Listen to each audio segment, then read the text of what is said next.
আজকে কোথায় যাচ্ছি বলো তো? তো চলো তোমাদেরকে দেখাই কোথায় যাচ্ছি। এই যে আমরা চলে এসেছি, এসেই দেখি না অনেকজনের সাথে দেখা হয়েছে, এখানে কীর্তন হচ্ছিল। তো এখানে দাদু মারা গিয়েছে, দাদুর আজকে খাওয়া দাওয়ার কাজ। তো এখানে সবাই কীর্তন শুনছিল, বসে প্রণাম করছিল। তো আমরা একটু ভিডিও করে নিলাম তোমাদেরকে তুলে ধরার জন্য।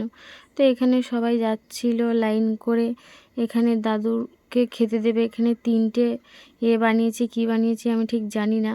তো এখানে জল টল দিয়ে দাদুকে খেতে দেবে, আজকে ভাত টাত খেতে দিতে হয়। তো এই যে দেখো বাবা ভাত নিয়ে নিয়েছে, দাদুকে খেতে দেবে বলে খুব কান্নাকাটি করছিল।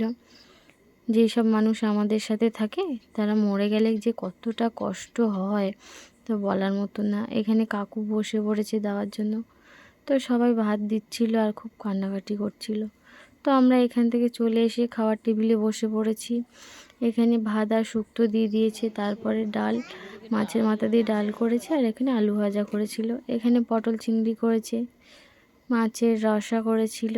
তো এই যে সব বলছে বাবা সবাই ব্লগার, আর এই যে চাটনি পাঁপড় একটু হাই করছিল, আমি একটু খেয়ে দেখছিলাম কেমন লাগছে তোমাদের সামনে। ক্যামেরায় এসে না সবার সামনে কথা বলতে খুব লজ্জা করে। তো এই যে একটু খাচ্ছিলাম পাঁপড় আর চাটনি। এখানে আমার দিদির সাথে দেখা হলো, দিদি আর দাদা। দিদি বলছে হাই, চলে যাচ্ছিলো। তো এখানে দই আর মিষ্টি দিয়ে দিয়েছে, তো আমরা খাচ্ছিলাম দই মিষ্টি। এ দেখো না প্রচুর লজ্জা পায়, ক্যামেরার সামনে কেউ তো আসতেই চায় না। দেখো আমার দিদি কি করছে, দই আর পাঁপড় খাচ্ছে আর বলছে বিশাল টেস্টি।